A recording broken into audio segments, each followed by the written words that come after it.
Hello, how are you? I'm doing great. Thanks for asking. How about you? I'm okay, thank you. So, I'd like to record a podcast with you today. I'm the host, and you're going to take on the role of the podcast guest. So, before we start, first I'll explain what the podcast is all about, and then I'll explain what role I want you to play and how it works, and then we'll go ahead and make the recording. Is that okay? That sounds perfect, Toby. I'm ready whenever you are. Great. So, first, the background. This is the Science for Policy podcast.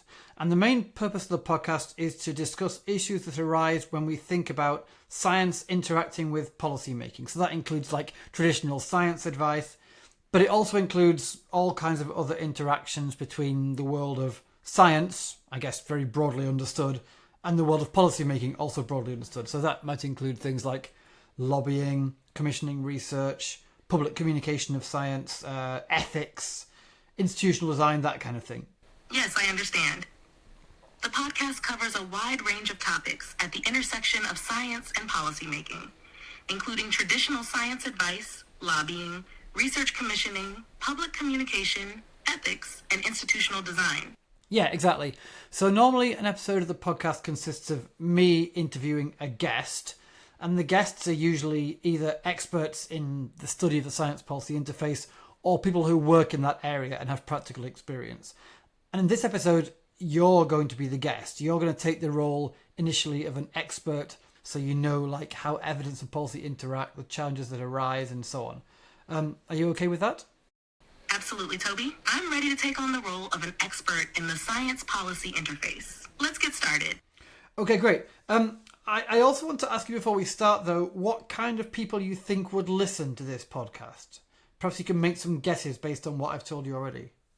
Based on what you've told me, I imagine the listeners are likely a mix of policymakers, scientists, academics, and students interested in the intersection of science and policy. There could also be professionals working in government agencies, think tanks, and NGOs who deal with evidence-based policy. Additionally, people with a general interest in how science impacts society and decision-making might find your podcast appealing. Does that sound about right? Yeah, that sounds suspiciously like something I might have written myself. So that's great. Okay, I'm ready to go with the podcast recording right away. So let's go. Fantastic. I'm ready to dive in. Let's get started with the podcast recording.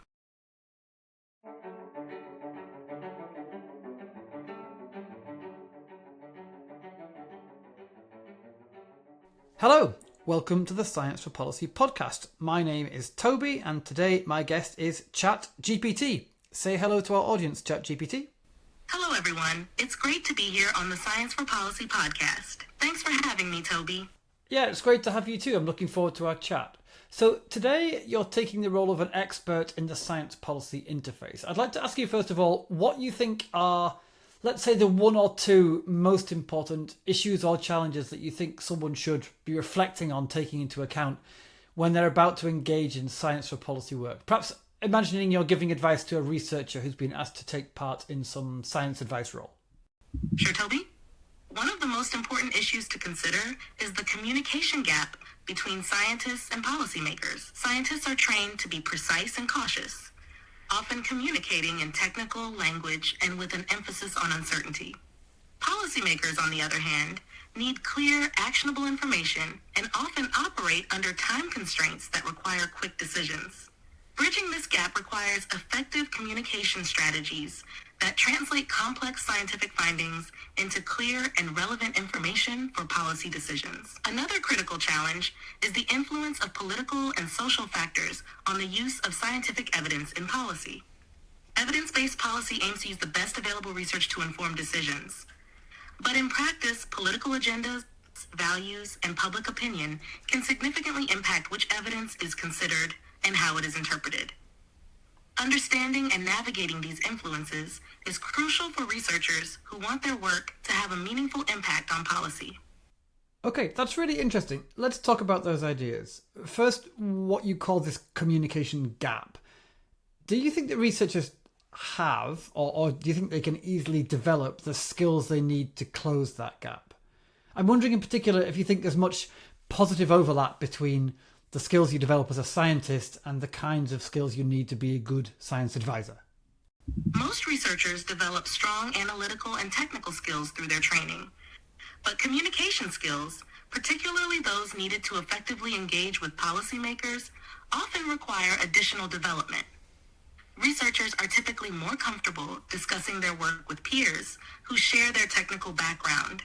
Communicating with policymakers, however, requires translating complex scientific concepts into accessible and actionable language. This is a specialized skill that many researchers may not naturally possess or have had the opportunity to refine in their day-to-day work. Therefore, it's essential for researchers to actively work on these communication skills. This might include training in science communication, learning to craft clear and concise policy briefs, and understanding the context and constraints under which policymakers operate. Engaging in interdisciplinary collaborations and seeking feedback from policy professionals can also be beneficial in honing these skills. Okay. That's interesting you mentioned science communication, because I feel like science communication is an area where actually many researchers have a certain skill set, or if not, they're at least aware that that skill set is important. Do you think that science communication, in the sense of like public engagement to society, is the same kind of thing as communicating with policymakers? While there is some overlap, communicating with policymakers and engaging in public science communication are distinct activities with the different goals and techniques. Public engagement focuses on educating and informing a broad audience, often aiming to increase general understanding and appreciation of science. This involves making science accessible, interesting, and relevant to people's everyday lives, which often requires simplifying complex concepts and emphasizing their broader significance. Communicating with policymakers, however, is more targeted and strategic. The goal is to provide clear, concise, and relevant information that can inform specific policy decisions. This requires not only simplifying the science, but also framing it in a way that highlights its implications for policy. It often involves understanding the policy context, the priorities of the decision makers, and the potential social, economic, or political impacts of the scientific findings. While both forms of communication require clarity and accessibility, engaging with policymakers demands a more tailored approach that aligns scientific evidence with policy needs and timelines. All right, and then this starts to get into the second issue which you highlighted, which is this issue of familiarity with political and social factors, political agendas, and as you mentioned just now, political timelines. I mean, it's clearly important for there to be some appreciation of these kinds of factors in the context of science for policy. But I wonder how much responsibility for those we want to lay on the shoulders of the individual researcher. Isn't there also a role for policymakers here in helping to, as it were, bridge the gap from the other side? Absolutely, Toby. The responsibility for effective communication and understanding shouldn't rest solely on researchers. Policymakers also have a crucial role in fostering a productive science policy interface. This includes developing a basic understanding of scientific methods and the nature of scientific evidence, so they can better interpret and use research findings. It also means being open to engaging with researchers and valuing evidence-based approaches in their decision-making processes. Policymakers can benefit from training in scientific literacy and from establishing mechanisms that facilitate regular and meaningful interactions with the scientific community. This might involve creating advisory panels, appointing science advisors, or fostering partnerships with academic institutions. By building these bridges, policymakers can more effectively integrate scientific insights into their work and make more informed decisions. Ultimately, successful science policy interactions require mutual effort and understanding. Both researchers and policymakers need to recognize each other's constraints and priorities and work together to ensure that scientific evidence is appropriately considered in the policymaking process. Okay, I think what you're saying now makes sense. But there's a difference, I think, between this suggestion that researchers need to understand the constraints of policymakers and vice versa. But that's a bit different from arguing that science advice needs to be strategic and targeted to achieve its impact, which is what you were saying a few minutes ago. I wonder what you mean by strategic. And in particular, I wonder whether you see any potential tension between this aim to be strategic and, familiar with the details of policy needs and processes, And another factor that we haven't talked about very much yet, which is the idea that scientists should be independent and somehow stand a little bit outside of the political context so they can communicate, as it were, pure evidence without worrying about political factors and so on. That's a very insightful point, Toby. There is indeed a tension between the need for science advice to be both strategic and independent. On one hand, strategic and targeted advice is essential for it to be useful and actionable in the policymaking context. This means understanding the policy landscape, framing evidence in a way that resonates with policymakers' needs, and timing the advice to align with policy cycles. On the other hand, the independence and objectivity of scientific advice are fundamental to maintaining its credibility and integrity. Researchers must ensure that their findings and recommendations are based on robust evidence and not influenced by political agendas or pressures. Navigating this tension requires a delicate balance.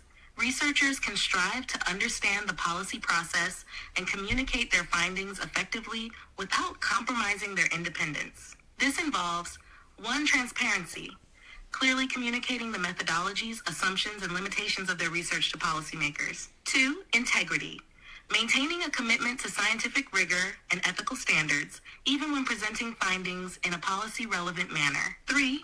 Engagement, building long-term relationships with policymakers based on trust and mutual respect, rather than simply responding to immediate political demands.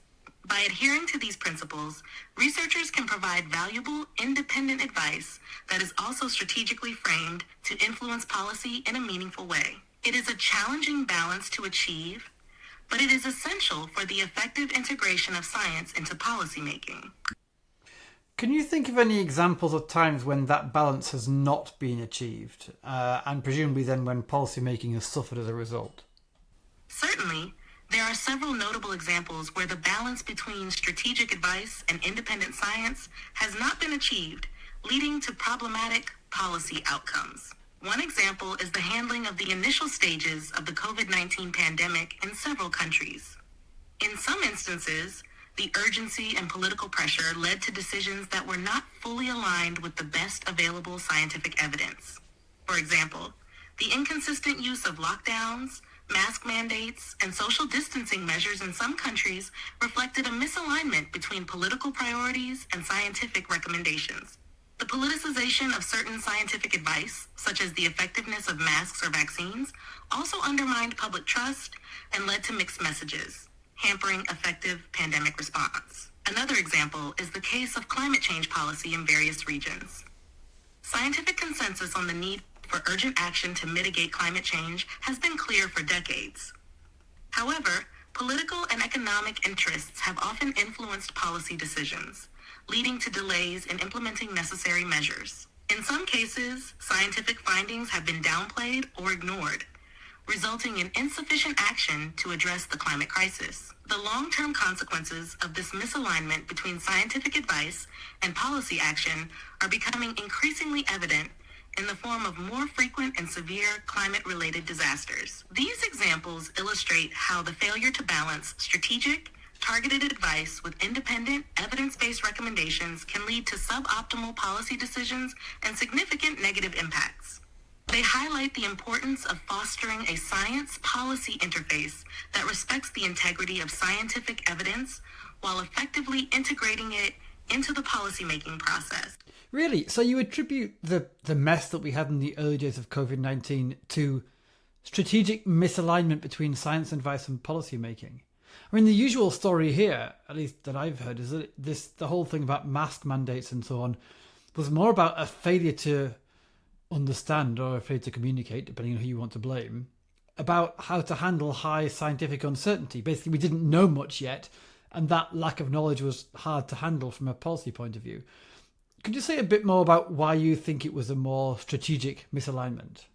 That's a valid point, Toby. The confusion and misunderstandings about COVID-19, particularly regarding mask mandates, indeed played a significant role. In the early days of the pandemic, there was genuine scientific uncertainty about the virus and the effectiveness of various interventions, which led to mixed messages from health authorities and researchers. Initially, the guidance on masks was influenced by concerns about shortages for healthcare workers, and evolving evidence on how the virus spreads. As more data became available, the advice changed, but this shift created confusion and eroded public trust. So, it wasn't just about the strategic alignment between science advice and policy.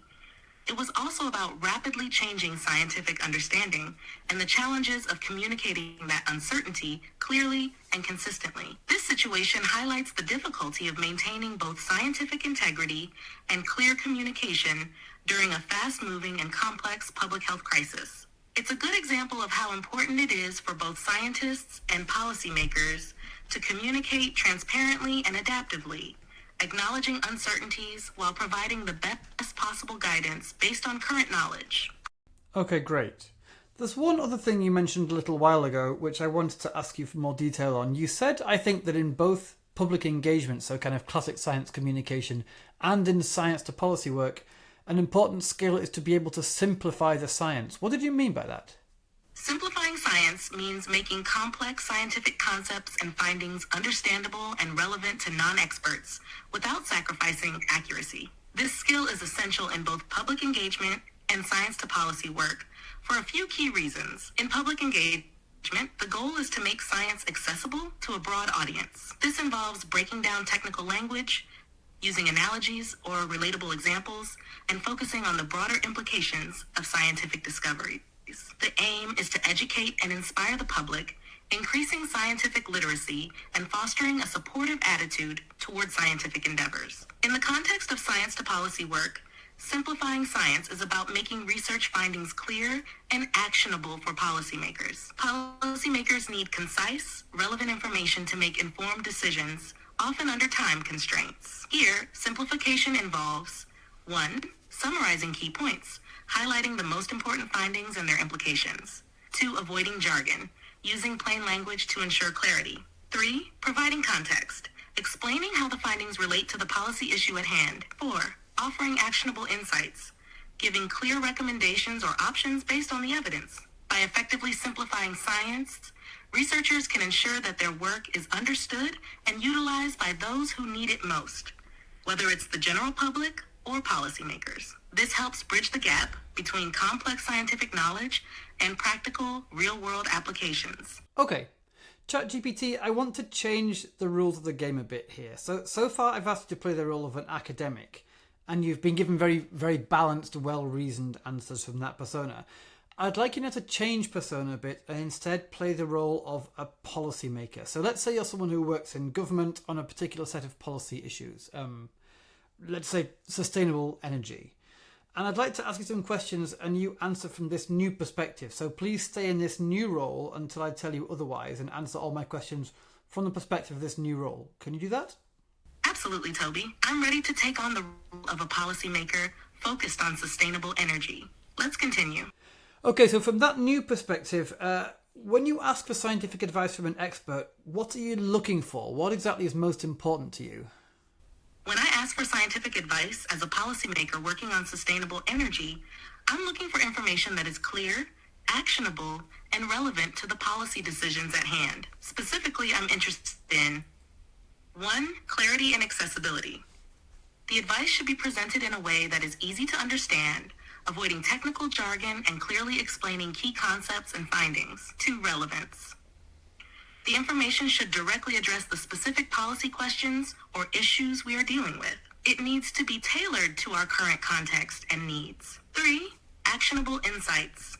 Beyond just presenting data, I need practical recommendations or options that can inform policy decisions. This includes understanding the potential impacts and feasibility of different actions. 4. Timeliness.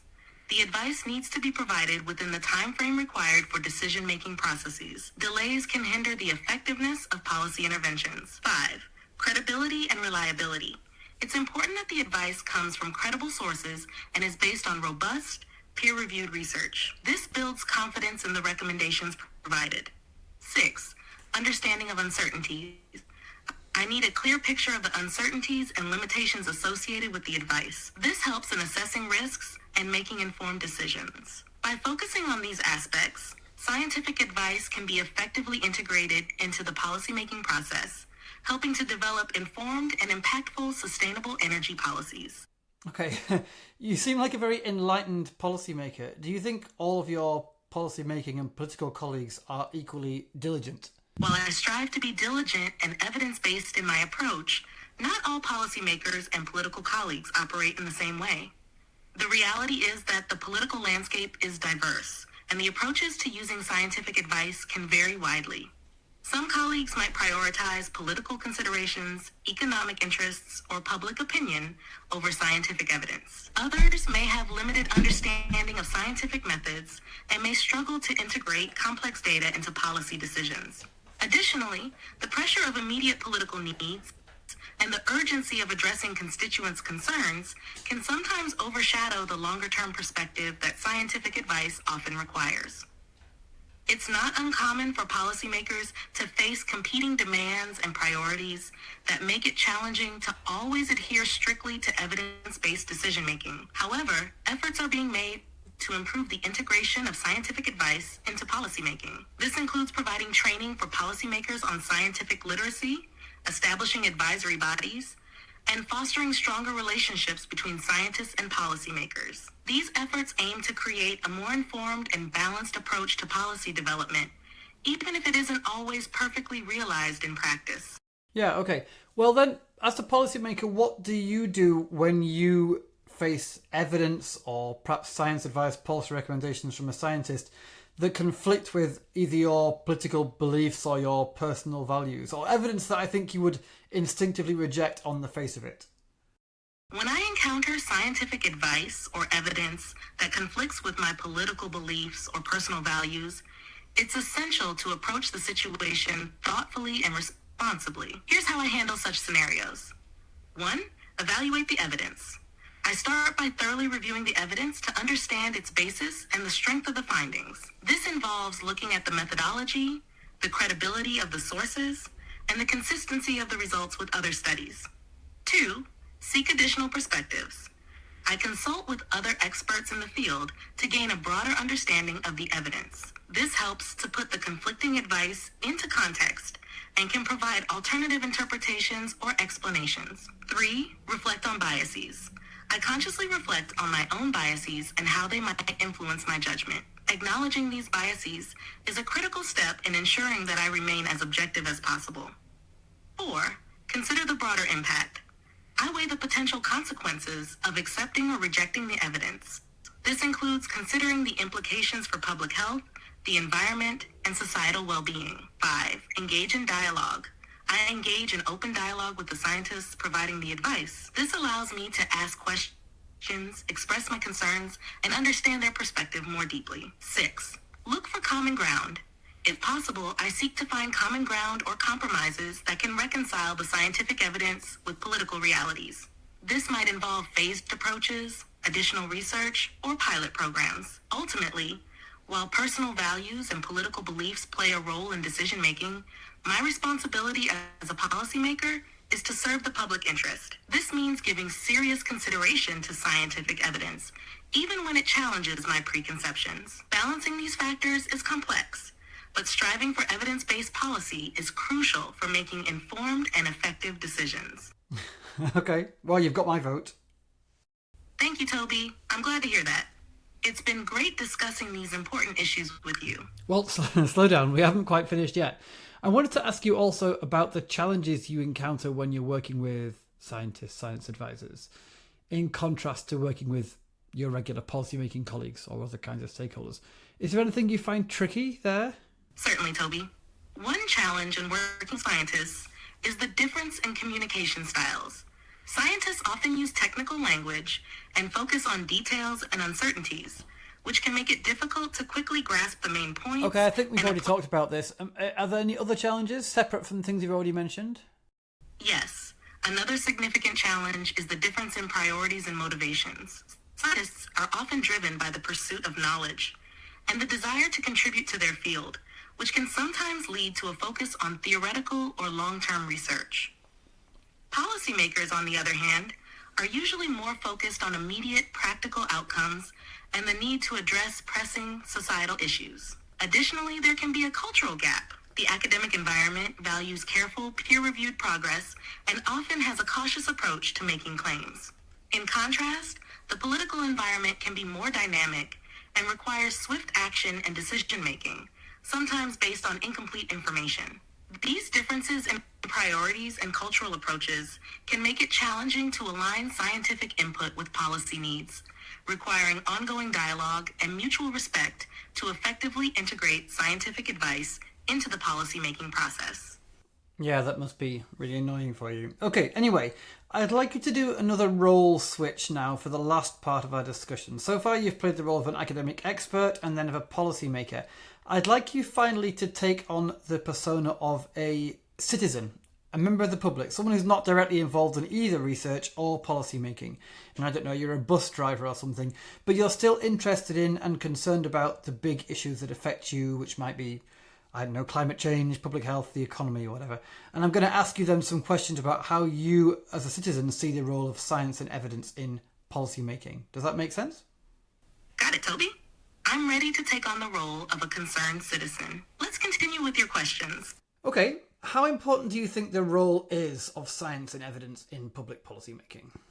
As a concerned citizen, I think the role of science, evidence in public policy making is incredibly important. Science provides us with reliable information about the world, helping to address complex issues like climate change, public health, and economic stability. Using evidence-based policies ensures that decisions are grounded in facts and research, which can lead to more effective and sustainable solutions.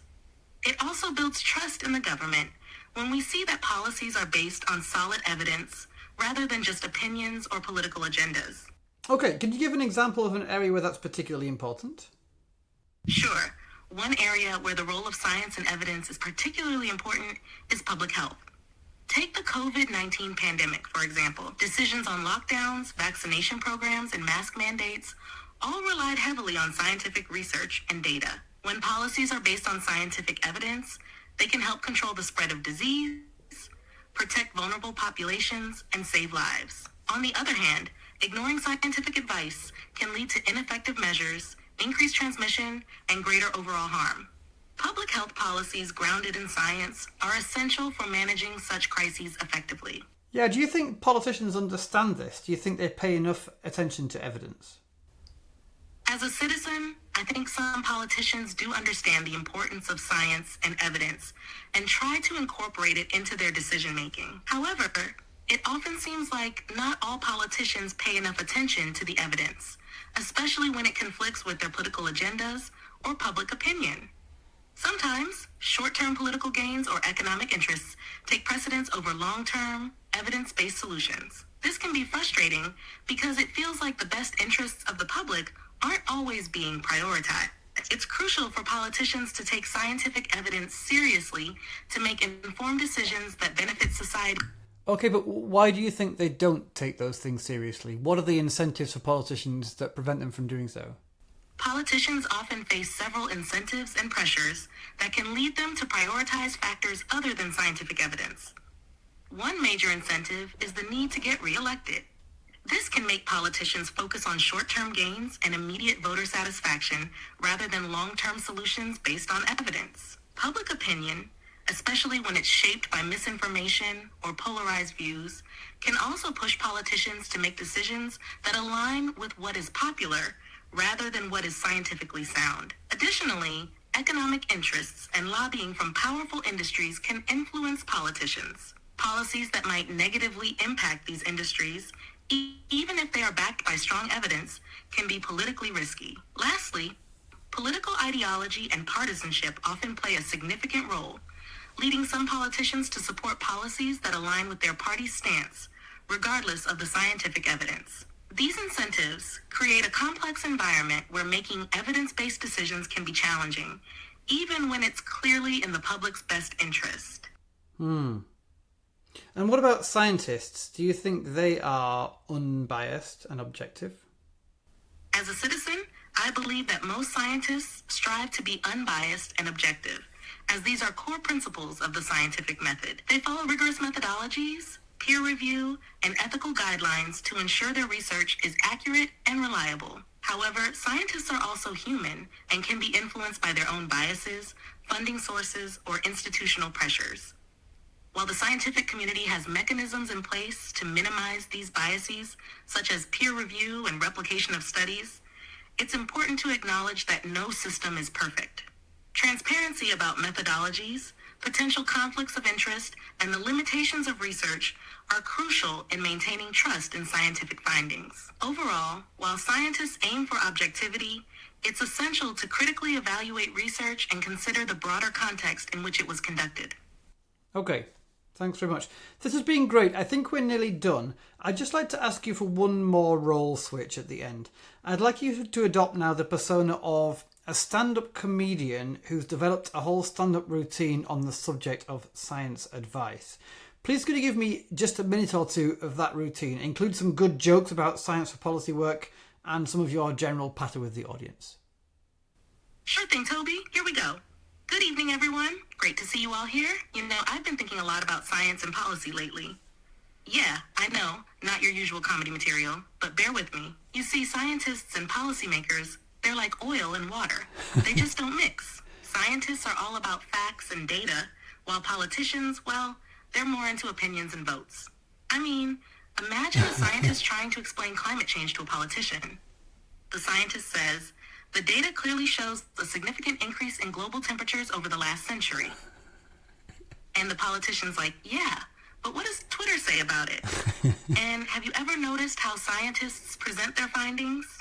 It's always with caution. The evidence suggests that masks can reduce the spread of the virus. Meanwhile, politicians are like, masks, the next big thing. Get yours today. Then there's the whole peer review process in science. Scientists spend years getting their work checked and rechecked by other experts. Politicians, on the other hand, get their policies reviewed by, well, whoever's shouting the loudest at the town hall meeting. You gotta feel for the scientists, though. They come with graphs and charts, thinking they're gonna save the world. And politicians are like, can you make that into a meme? And don't get me started on funding. Oh gosh, please stop. Okay, that's great, ChatGPT. Don't give up the day job. Thank you very much for this conversation. It's been a lot of fun.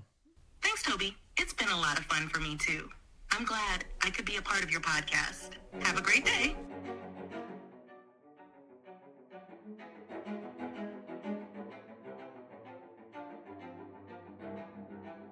The Science for Policy podcast is created by the Scientific Advice Mechanism to the European Commission. It's produced and presented by Toby Wardman, with additional editing by Nina Skorczak.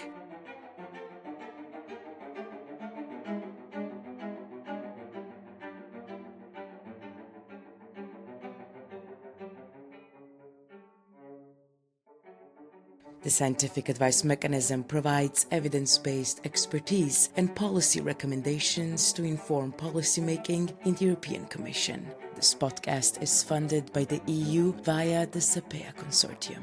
Our theme music is composed by Carlo Alfredo Piatti and performed by Elisaveta Shushenko.